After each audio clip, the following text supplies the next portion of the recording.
Na noite de hoje, eu farei a exposição do Livro dos Espíritos, a continuação do estudo que nós estávamos fazendo na semana passada, o tema número 14, a lei de adoração. Questões de 649 a 673 de O Livro dos Espíritos. Então, queridos, na semana passada, nós conversamos sobre a lei de adoração, o que é adorar a Deus, o que é este sentimento de adoração. Então, nós entendemos que o sentimento de adoração é aquele que liga a criatura ao Criador, havendo entre a criatura e o Criador uma relação sublime de amor.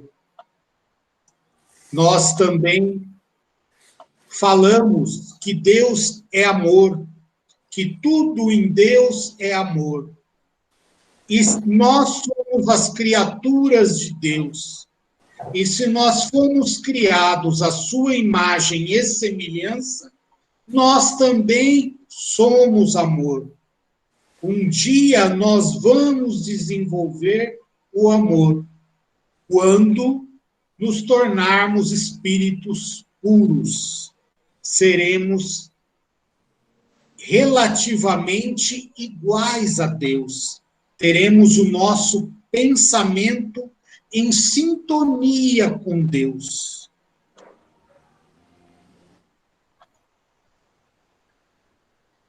Também aproveitamos para comentar um pouco sobre como esta relação de adoração do homem com Deus se desenvolveu durante os tempos, desde o primitivismo até os dias de hoje. E definimos o sentimento de adoração como respeito, amor e reciprocidade da criatura buscando o seu Criador, reconhecendo, amando o Criador, que constantemente nos envolve, nos busca e nos reconhece como filhos do Criador, filhos de Deus. Então, vamos continuar neste momento. Vamos falar um pouco sobre o politeísmo.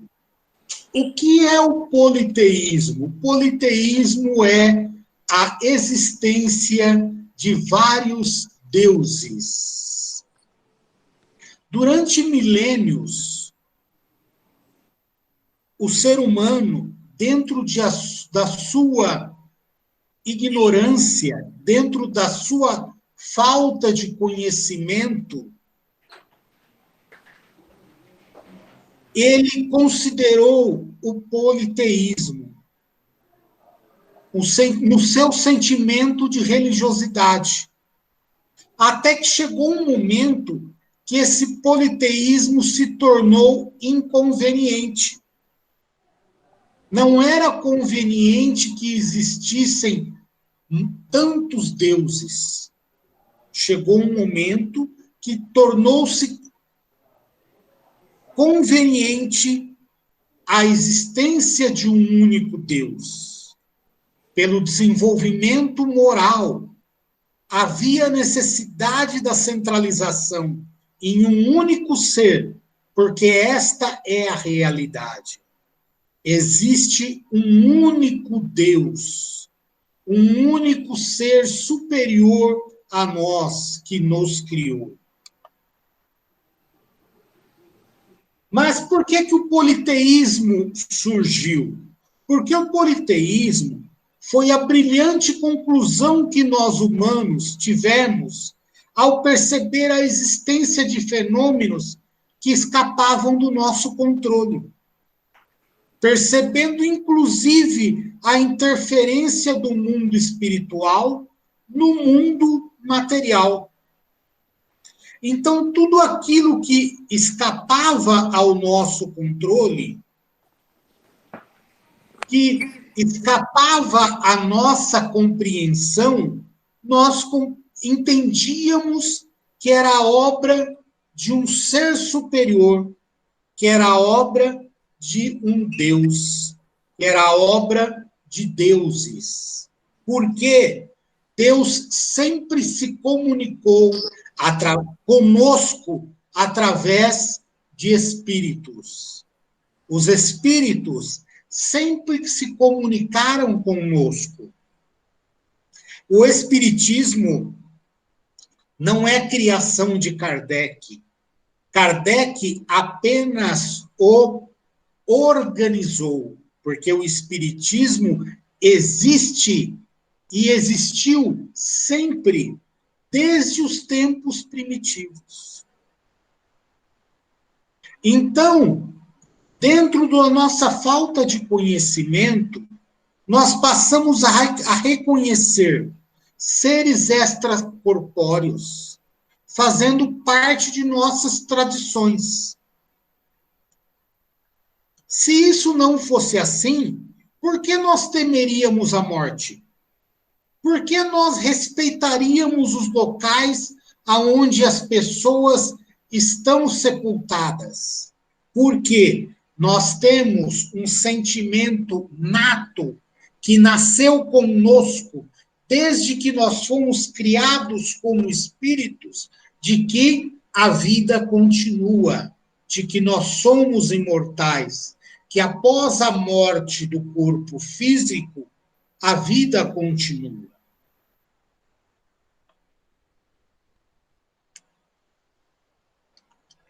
O homem teve, pela percepção de tudo que o rodeava, a certeza da existência de algo superior, como nós já havíamos falado. E aí ele concluiu que deveriam existir várias entidades, cada uma responsável ou presidindo um determinado sentimento ou acontecimento da natureza. Então criou-se o Deus do amor, o Deus da colheita, o Deus da guerra, o Deus dos mares, e assim por diante. Por quê? Porque até então nós não entendíamos que todos esses deuses eram um só. Se o politeísmo é o resultado da conclusão humana, desculpe, o monoteísmo é o resultado da revelação divina. Deus nos revelou o monoteísmo. Chegou um determinado momento em que o politeísmo atrapalharia o desenvolvimento do sentimento de religiosidade. Dividindo os cultos a vários deuses, seria mais difícil começarmos a entender que nós somos irmãos.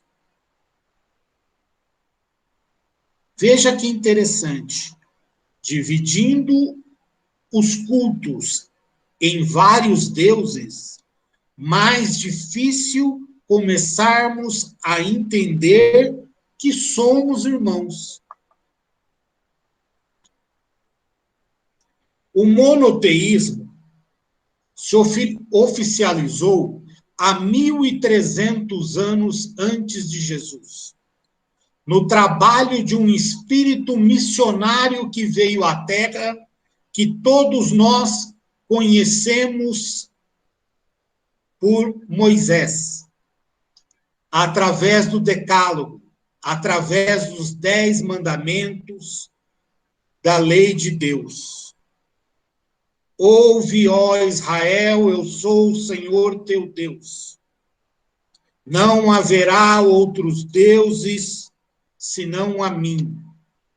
Neste momento foi instaurado, foi estabelecido o monoteísmo por Deus. Jeová, um espírito puro enviado por Deus, transmitiu o decálogo a Moisés e Moisés o transmitiu ao povo hebreu. É a oficialização da existência de Deus. Com a vinda de Jesus, Jesus mantém a unidade divina. Amarás ao Senhor teu Deus de todo o teu coração, de todo o teu entendimento. Um único Deus. Porém, Jesus o chama de Pai e divide com todo mundo. Deus é o Pai de todo o mundo e não mais do povo hebreu.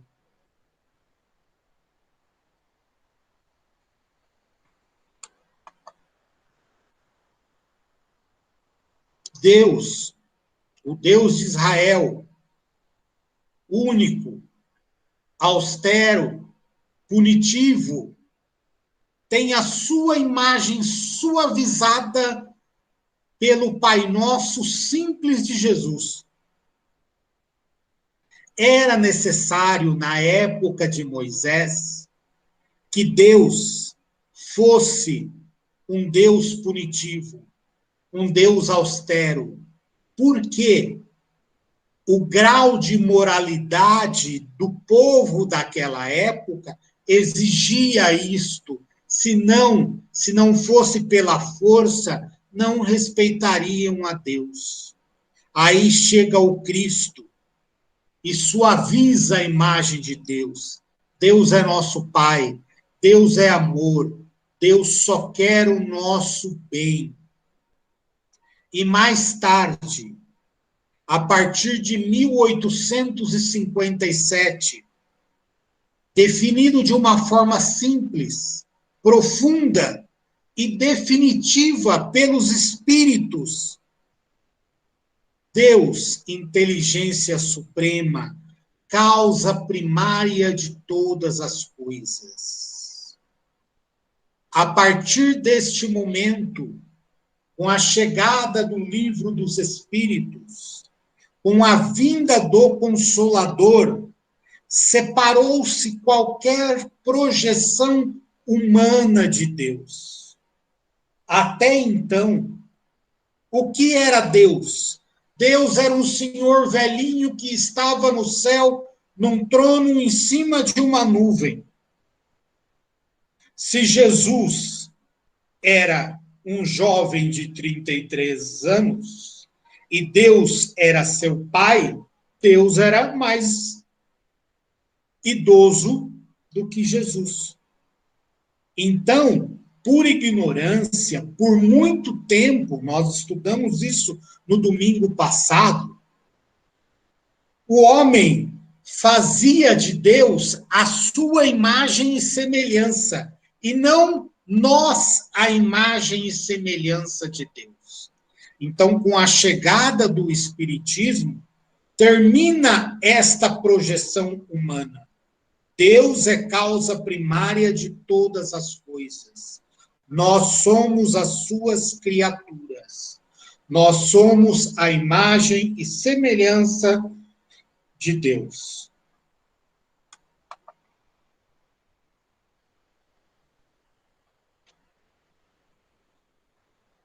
Hoje, o homem de bem se dirige a Deus pela elevação do pensamento a Deus, e não mais por sacrifícios, e não mais por oferendas, sem a necessidade de paramentos, de frases decoradas, de imagens da divindade, de cultos exteriores.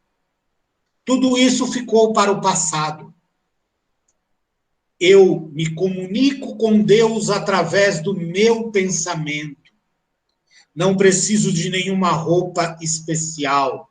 Não preciso de nenhuma oração que alguém, alguma prece que alguém escreveu. Não preciso de imagens. Não preciso de símbolos. Não preciso de cultos. Quando eu quiser me dirigir a Deus, basta eu me dirigir à minha interioridade, me recolher e conversar em pensamento com Deus. Portanto, a adoração é a elevação do pensamento a Deus. Como eu adoro a Deus? Pensando em Deus. Porém, há um grande ensinamento que os Espíritos nos trazem. Não há mérito algum para aquele que vive apenas adorando a Deus. Eu vou me refugiar no meu lar, vou me refugiar numa instituição, numa caverna, ou seja, onde for, e vou passar a minha vida dedicada a adorar a Deus. Isso não é adorar a Deus. Não há mérito nenhum em fazer isso. Adorar a Deus é praticar a sua lei, é praticar a caridade. Adorar a Deus é fazer o bem aos nossos irmãos. Adorar a Deus é procurar nos melhorarmos a cada dia. A cada dia. Não existe mais esta ideia da contemplação. Vou ficar lá o dia inteiro de joelhos, mãozinhas postas, adorando a Deus. Não. Eu devo amá-lo, eu devo respeitá-lo, eu devo tê-lo em meu coração, eu devo entender que ele é meu Criador, compreender as suas leis, mas principalmente eu devo praticar as suas leis, praticar a caridade, fazer o bem.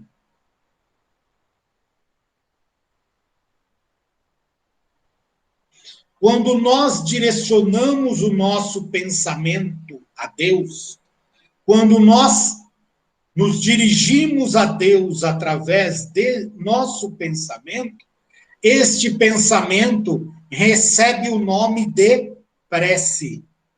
Então, fazer uma prece é se comunicar com Deus através do nosso pensamento. Como esse pensamento é um pensamento saudável, este pensamento promove a elevação do ser e promove o bem-estar. Eu me sinto bem quando eu faço uma prece, porque eu me comunico com o Pai, porque eu recebo bons fluidos do Pai.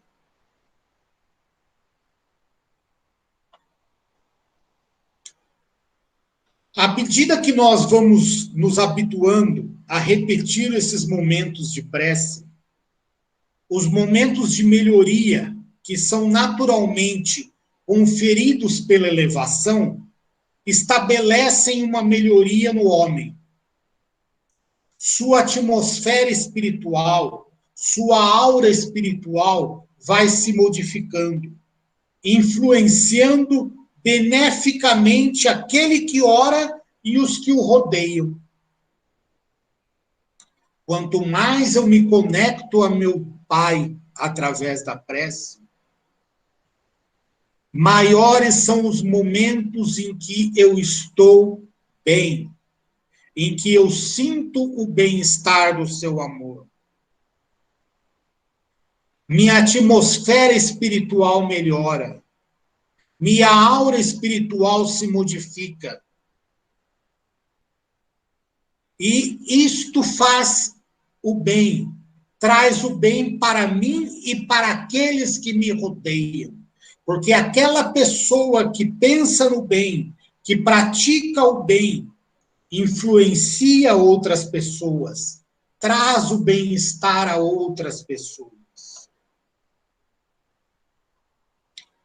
Portanto, a prece é a mais alta expressão do pensamento humano. A prece é um ato íntimo. É desnecessária qualquer expressão exterior. A prece é um ato íntimo realizado através do pensamento. E o que nós podemos fazer durante a prece? Nos momentos de prece, nós podemos pedir a Deus aquilo que nós precisamos.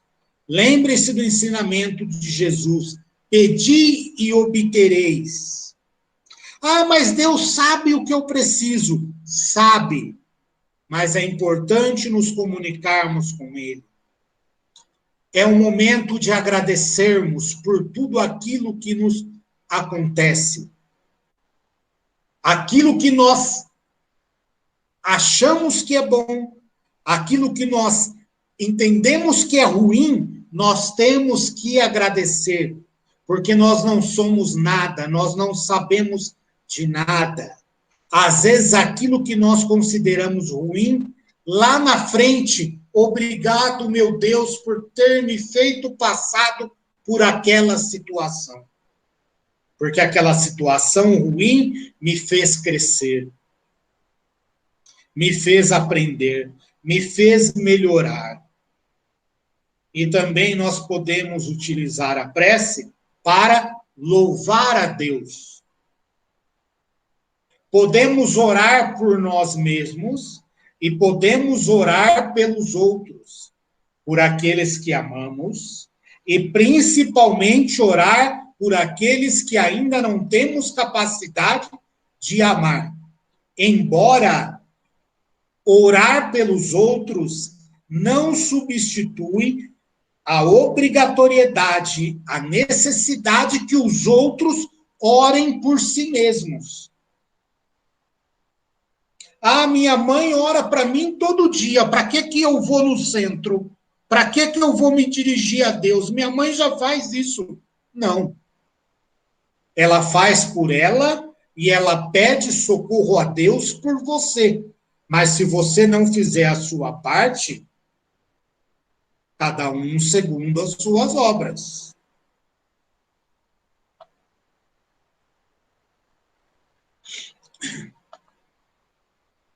É importante que nós habituemos a orar um pelos outros, porque a prece estabelece benefício antecipado àquele que se dispõe a orar. Me perdoe. É importante nos habituarmos a orar uns pelos outros, porque a prece estabelece benefício antecipado àquele que se dispõe a orar. Podemos orar pelos mortos? Claro que podemos.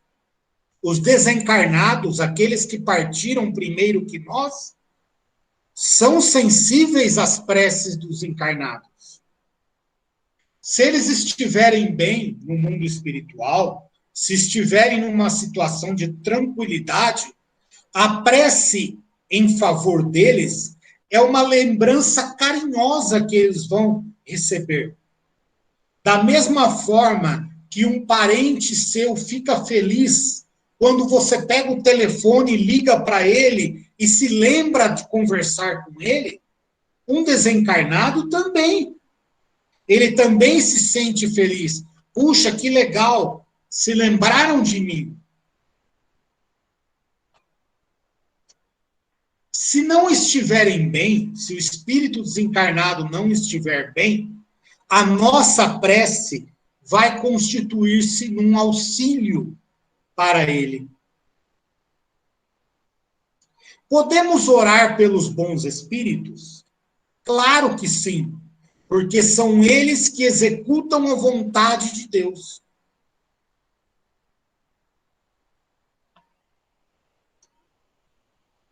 Agora é bom lembrar, a prece não modifica o teor das provas ou das situações que estejamos passando, mas ela nos fortalece para que possamos viver essas situações com uma tranquilidade maior. Não adianta você fazer uma prece, Senhor, tira de mim esse problema, afasta de mim esse problema que eu estou passando. Se você está passando por esta prova, se você está passando por esta expiação, é necessária para o seu aprendizado, é necessária para o seu crescimento. Então, como é que eu vou pedir para Deus tirar de mim aquela lição que é benéfica para mim? O que eu tenho que pedir? Eu tenho que pedir que Ele me dê forças, perseverança para conseguir passar com tranquilidade aquela prova. A prece não é uma atitude estática de contemplação. Prece é um ato dinâmico, identifica atividade, identifica o desenvolvimento do sentimento de caridade, de preocupação para com os outros.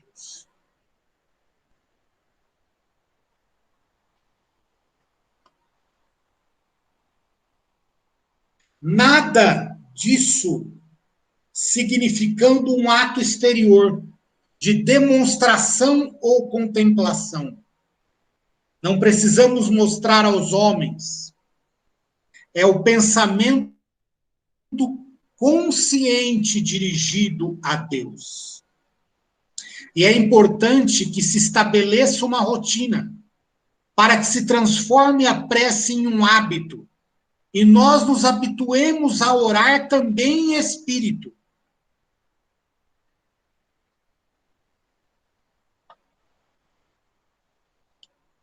Quando nós oramos, buscamos estabelecer um clima interior pacificado.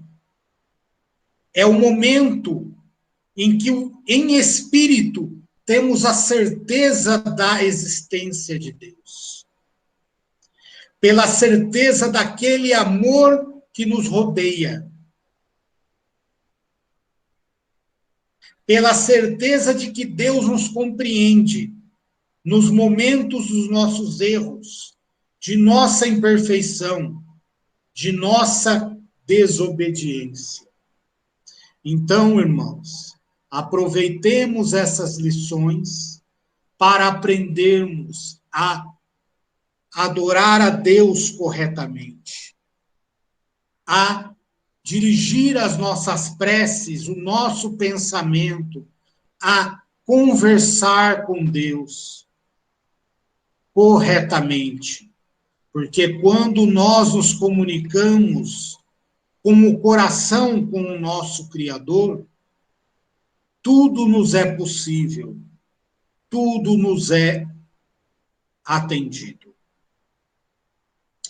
Agradeço muito a vocês por estarem junto comigo nessa primeira parte do estudo.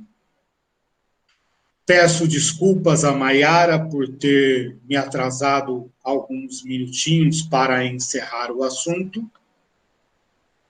Ao final da apresentação do Evangelho segundo o Espiritismo, estaremos abertos para dúvidas e para comentários. Muito obrigado.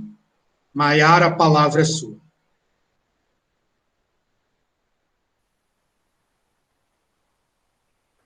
Muito bem. Obrigada, Eduardo. Então, vamos à nossa parte da reunião de hoje, que fala sobre o Evangelho segundo o Espiritismo. Hoje nós vamos falar do capítulo 23, que chama Estranha Moral. Esse capítulo ele tem um objetivo de refletir sobre algumas frases evangélicas ou falas atribuídas ao Cristo, né, que causam um pouco de estranheza e desconforto quando nós a lemos, ou ao passar dessa mensagem, né, o que ela realmente quer trazer para nós. Antes de nós falarmos, né, da essência dos textos evangélicos, nós devemos dar atenção a alguns pontos que vão nos ajudar a construir o contexto de raciocínio, que é importante e necessário para o entendimento deste capítulo, do que ele quer dizer e dos trechos evangélicos do qual ele veio explicar.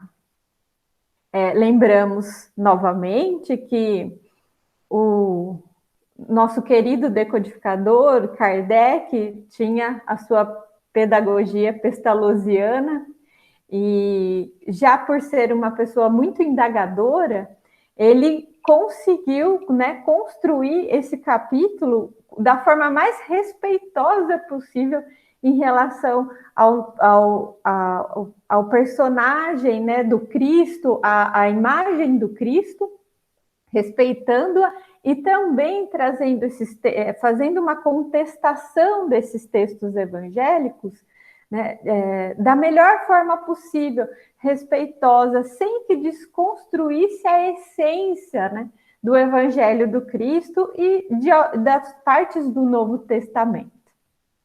Então, vamos lá. O primeiro ponto que nós devemos nos ater é que nós devemos lembrar que Jesus não deixou nada por escrito, né? A maioria das suas falas foram reproduzidas ou documentadas muitos anos depois da sua partida, né? E por isso que em alguns momentos nós podemos encontrar vários trechos que nós encontramos essa estranheza ao lermos e visualizarmos talvez o Cristo com aquela fala. Os textos evangélicos, eles foram escritos, né, por cabeças e mãos humanas. Então, e depois de muito tempo do Cristo estar aqui, de ter passado pela Terra. Então, muito, às vezes, da essência do que o Cristo pode ter dito em algumas devidas passagens, né?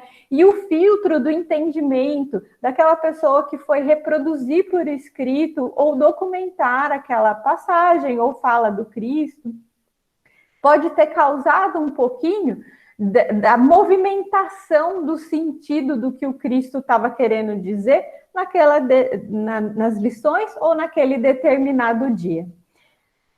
Ao longo dos anos, isso nós podemos ver em várias situações da nossa vida que ao longo dos anos muitas coisas sofrem influências, adaptações, né? Justamente, às vezes, uma história que foi contada há muitos anos, né? Agora ela toma um corpo totalmente diferente, ou uma conotação totalmente diferente do que quando ela realmente foi criada e originada. Então, vamos colocar isso no contexto do Cristo de 2 séculos atrás, né? De uma época onde a questão intelectual ainda era muito primitiva.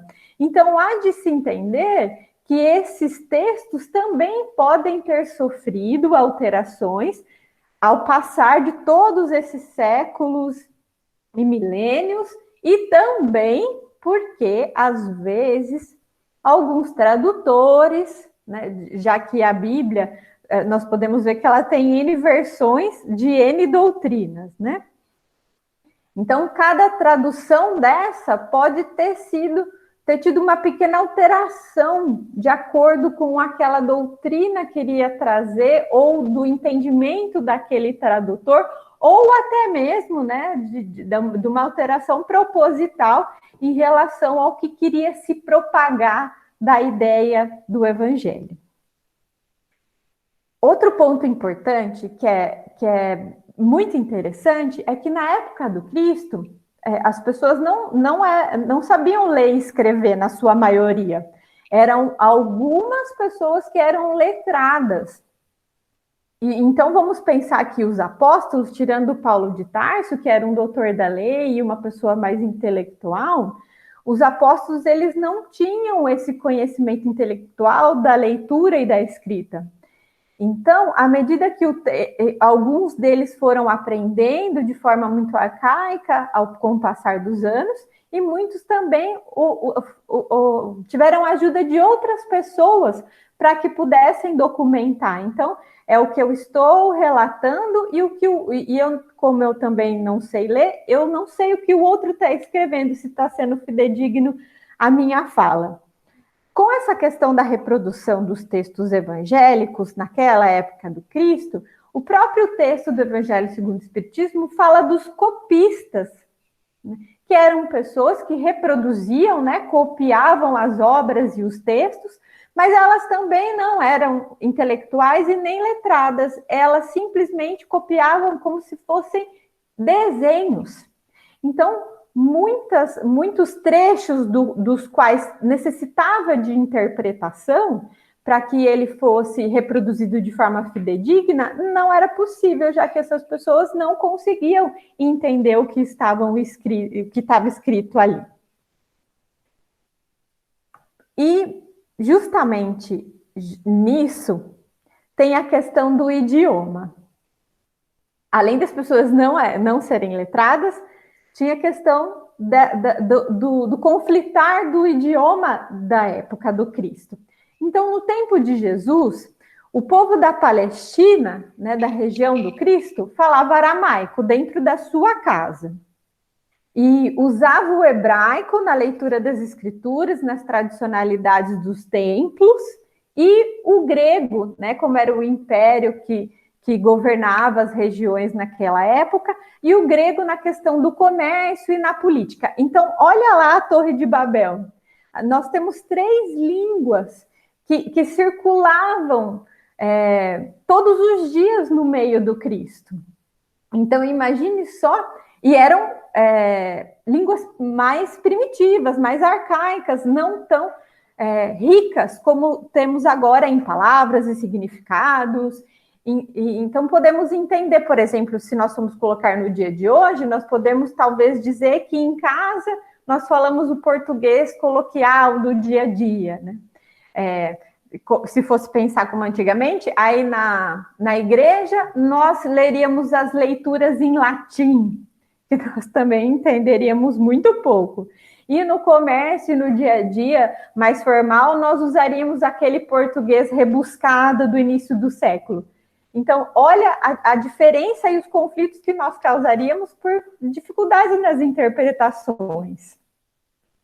Então, é bom lembrar que o Novo Testamento ele foi escrito especificamente em grego, mas não era o grego clássico, né? Não era a linguagem formal do grego, e sim era um grego chamado koiné, que era o grego mais coloquial do dia a dia das pessoas. Quando nós falamos de linguagem coloquial, nós podemos entender que tem muitas figuras de linguagem. Quantas são as formas de nós dizermos algo que é uma figura de linguagem para representar alguma coisa? Mas se nós formos pensar no sentido literal da frase, ela não quer dizer nada daquilo.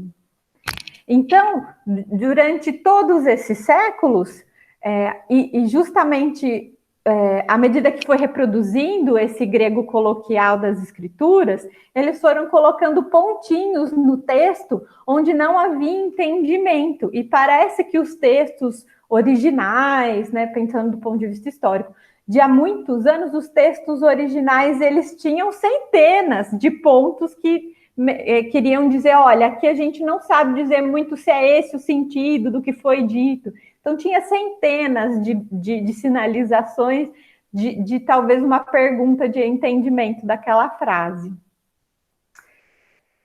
O terceiro ponto, pessoal, que nós devemos lembrar para nós falarmos da questão do evangelho.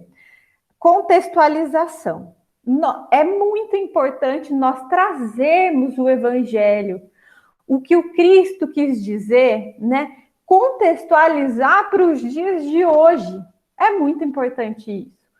Eu até ouvi isso antes, né, de eu vir para a doutrina espírita, de um líder de uma outra doutrina, dizendo o quanto ele entrou em conflito com ele mesmo quando ele se via diante de algumas leituras, do qual ele pensava diferente da forma literal que estava escrita ali. E quando ele queria abrir para discussão, isso era vedado, de que não, que tudo que estava nas escrituras deve ser lido de forma literal. E, na verdade, não.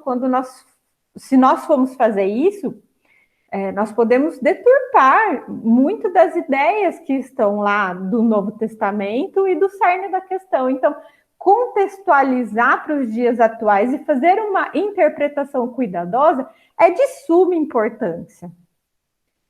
E, por fim, o quarto ponto que eu queria trazer é que Jesus prega plenamente o amor. O ponto de todo e qualquer ensinamento do Cristo é o amor. Então, em qualquer parte da Bíblia que nós formos ler do Novo Testamento, onde a fala do Cristo, ou qualquer circunstância onde ele for colocado, deixar a entender que o Cristo agiu de forma violenta, ou que teve uma fala violenta, podemos entender que isso não tem muito a ver com o Cristo, que isso foi deturpado ao longo dos anos. Muito bem. Então, o Evangelho segundo o Espiritismo nos traz quatro exemplos dessa contextualização, onde era muito importante pontuar. E esses pontos deveriam ser revistos e compreendidos dentro dessa diretriz que o Cristo veio trazer a mensagem do amor pleno. Tanto é que ele pedia até para nós amarmos os nossos inimigos como ponto de sublimação do amor, né? Então, vamos lá. O primeiro texto que ele pede para que nós olhemos para ele é na questão de quando Cristo fala. Vou ler o trecho, tá? Se alguém vir a mim e não odeia seu pai e sua mãe, a sua mulher e seus filhos, seus irmãos e suas irmãs, mesmo a sua própria vida, não pode ser o meu discípulo. Como assim Cristo está pedindo para eu odiar os meus entes queridos, ou os meus familiares, o meu núcleo familiar, para seguir ele?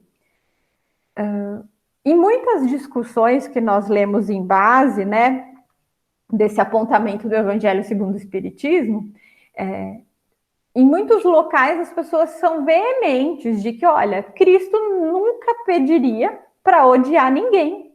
Isso vai contra a doutrina de amor dele. Então, em muitos lugares as pessoas não querem nem debater isso. Está escrito que, olha, Cristo não falaria isso, né? Cristo não pediria para odiar ninguém ou renegar a sua família. Então, isso não está passível nem de discussão.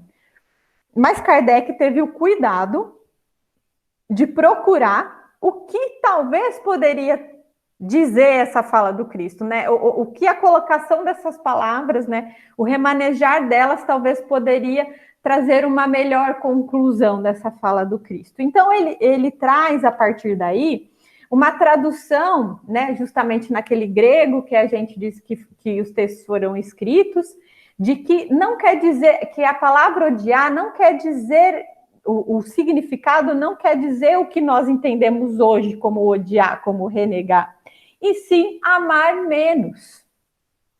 Então, isso casa justamente com o que Jesus nos ensinou, né? O mandamento, que é amar a Deus sobre todas as coisas e o próximo como a ti mesmo.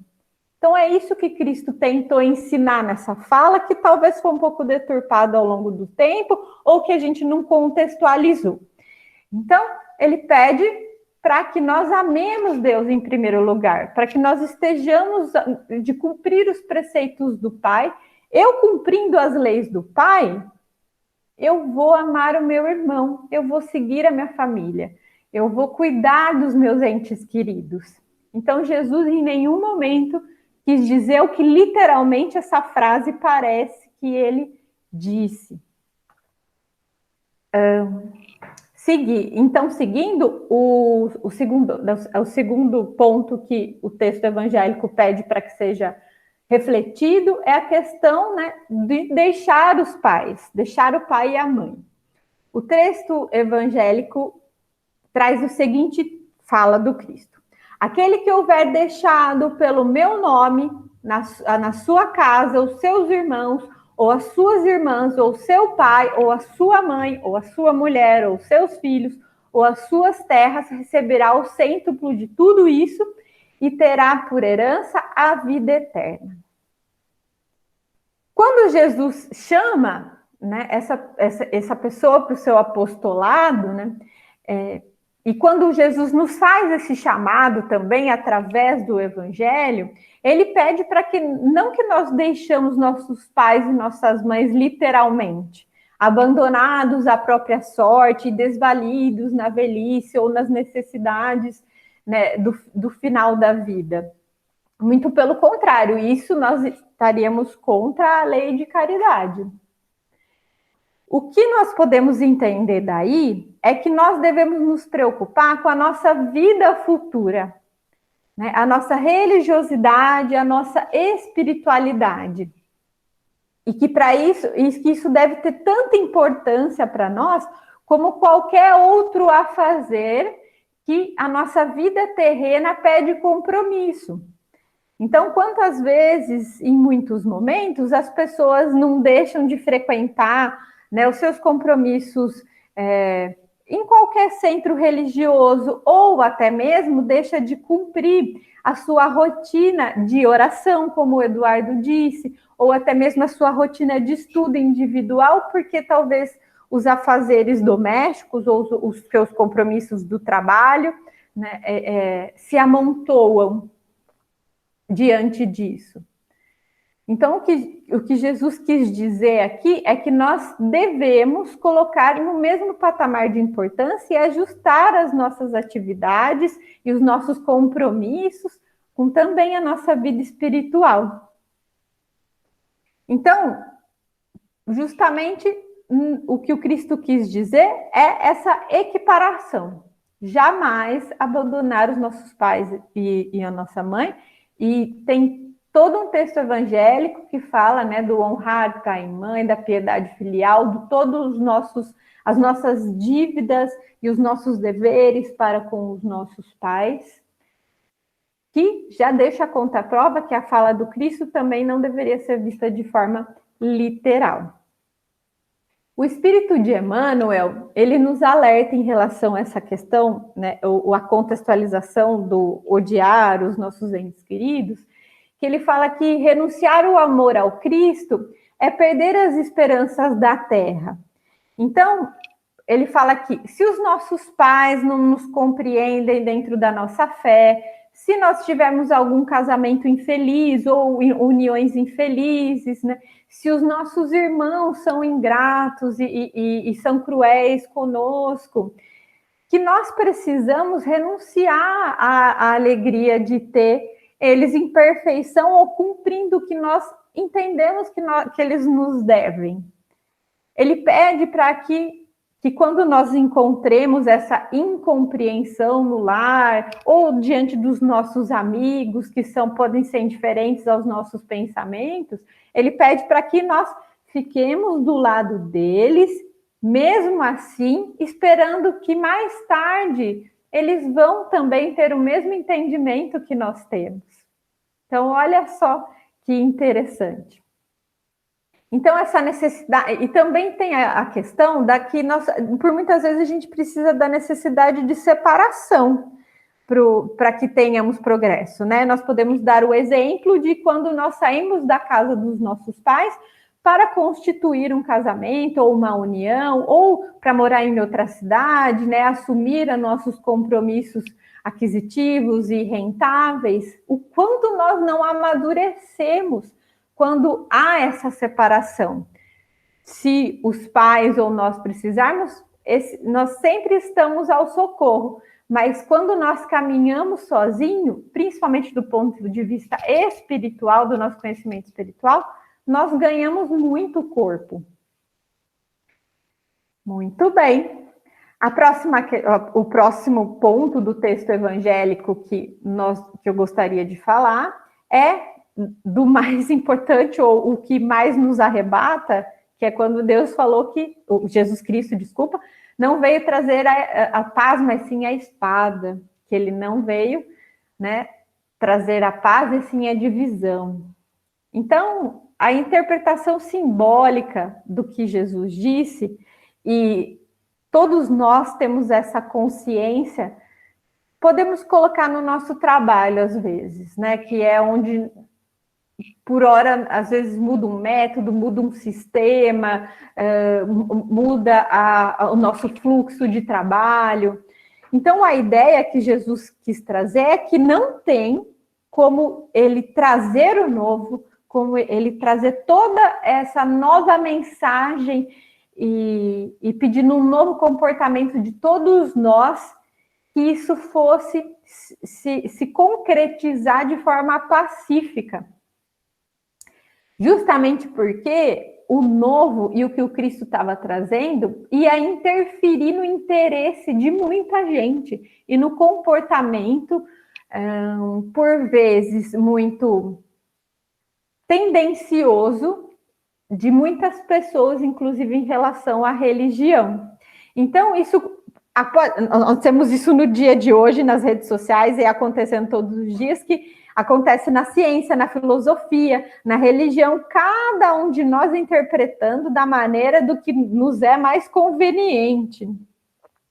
Né? E essa importância da ideia do Cristo em relação à proporção das nossas contendas que nós temos hoje em discordância do que nós interpretamos de vários assuntos, imagine do que o Cristo veio trazer. Se não ia trazer toda essa dificuldade de interpretação e toda essa dificuldade de implantação da ideia do amor. Então, a espada do Cristo, que ele quis simbolicamente dizer, que era a fraternidade, né? Que passar de instrumentos de violência e opressão nas mãos das pessoas, que ela passasse por isso e viesse com esse evangelho da conquista, do amor, do carinho, e que não fosse mais as escrituras opressoras.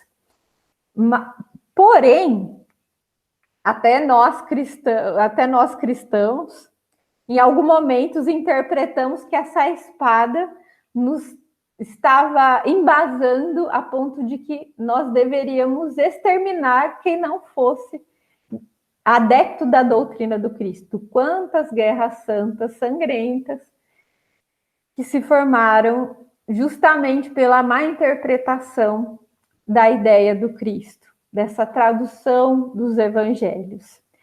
Então, infelizmente, os adeptos à nova doutrina, por muitas vezes, não entenderam o que Cristo quis dizer ou deturparam porque realmente gostariam disso. Um exemplo disso é no livro 50 anos depois, de Emmanuel, que ele relata, né, de uma das primeiras irmandades cristãs que se formavam, um dos líderes já fazia algumas alterações em relação ao que o Cristo queria dizer, porque ele queria controlar do jeito que ele achava a irmandade ali, né, um dos irmãos. Isso me deixou muito claro o quanto 2000 anos depois isso pode realmente ter acontecido, né? E justamente por todas essas figuras de linguagem, já que era um grego coloquial que foi escrito, então podem ter nascido daí numerosas interpretações e numerosas religiões que entenderam que essa espada dava pauta para que realmente houvessem guerra e que as outras pessoas que não seriam adeptas podiam ser exterminadas.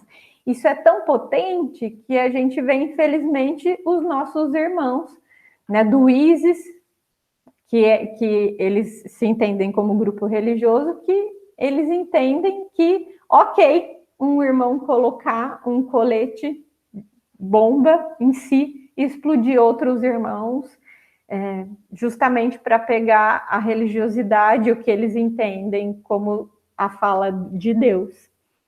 Então, o quanto interpretar as escrituras é importante para que realmente nós consigamos olhar para o amor que o Cristo nos pede. Por último, pessoal, eu vou falar de quando Cristo falou sobre deixar que os mortos enterrem os seus mortos, né? e vai e anuncia o reino de Deus, né? Quando uma pessoa vê ele e falou, olha, eu vou com você, Cristo. Ele falou, mas eu preciso enterrar meu pai. Ele falou, não, deixe que os mortos enterrem seus mortos e você vá e anuncie o reino de Deus. Então, o que Cristo estava querendo dizer com isso? Então, como nós dissemos, em nenhum momento Cristo colocaria para que nós abandonemos os nossos compromissos com os nossos familiares. Lembrando da importância que a doutrina espírita sempre fala que o núcleo familiar tem para nosso crescimento espiritual. Então, Jesus não disse isso de forma literal. O que Jesus quis dizer? Que o respeito aos mortos, né, não deve ficar nas tradicionalidades, nas circunstâncias da matéria. E sim que nós devemos entender aquele irmão que se despede, nosso ente querido que despede da vida terrena, respeitar ele como espírito. Então, que o sofrimento da perda, que toda essa construção do sofrimento em volta da perda, às vezes dos nossos entes queridos, não nos deixa perceber o tempo, que existe um tempo de cumprimento da encarnação, que isso se encerrou, de que agora é uma nova fase para aquele nosso irmão ou nosso ente querido que ainda vive. E que aqui nós éramos prisioneiros. Lá nós realmente estamos na vida correta e real, que é o mundo espiritual. Então fica claro que a passagem e o respeito que Jesus pede pelos mortos é que não seja esse dado à matéria, e sim que seja valorizado o espírito. E do ponto de vista histórico, é bom lembrar que na época do Cristo, os sepultamentos e velórios demoravam dias e dias e dias e dias e dias. Mas a família cumpria isso também de forma rigorosa, porque o familiar que não o cumprisse não poderia participar da partilha da herança. Então, quando esse cidadão veio a Cristo, ele queria participar das tradicionalidades, porque ele também queria partilhar da herança. E não talvez para realmente honrar a memória daquele ente que tinha partido. Então, todas as vezes que nós olharmos para os textos evangélicos e a Bíblia, né, nós precisamos contextualizar, trazer para os dias de hoje, estudar, buscar conhecimento, para que nós entendamos as mensagens da forma correta. Mas, na dúvida, se não conseguir as informações que nós realmente precisamos, da linguagem, da parte histórica, das tradicionalidades, lembramos da diretriz do Cristo. Cristo veio pregar o amor. Ponto. Se em algum momento, alguma frase, alguma fala ou algum relato da Bíblia contradizer isso, provavelmente é um erro de tradução, interpretação, de quando foi escrito e tudo mais. Então, não deixemos que outras pessoas, né, coloquem à prova, trazendo essas particularidades, né? Ou pautando algum ato de violência e obrigatoriedade de alguém, dizendo que Cristo ou que as Escrituras dizem que vai acontecer e que as pessoas precisam ser arrebatadas de forma violenta, ou que Cristo dá pauta para qualquer ato de violência para com o nosso irmão. Não dá. Pessoal, eu agradeço todos vocês que nos prestigiaram no dia de hoje. Obrigada. Peço a gentileza agora que um dos nossos irmãos faça a oração que finaliza a primeira parte, para que a gente abra para perguntas e reflexões. Obrigada.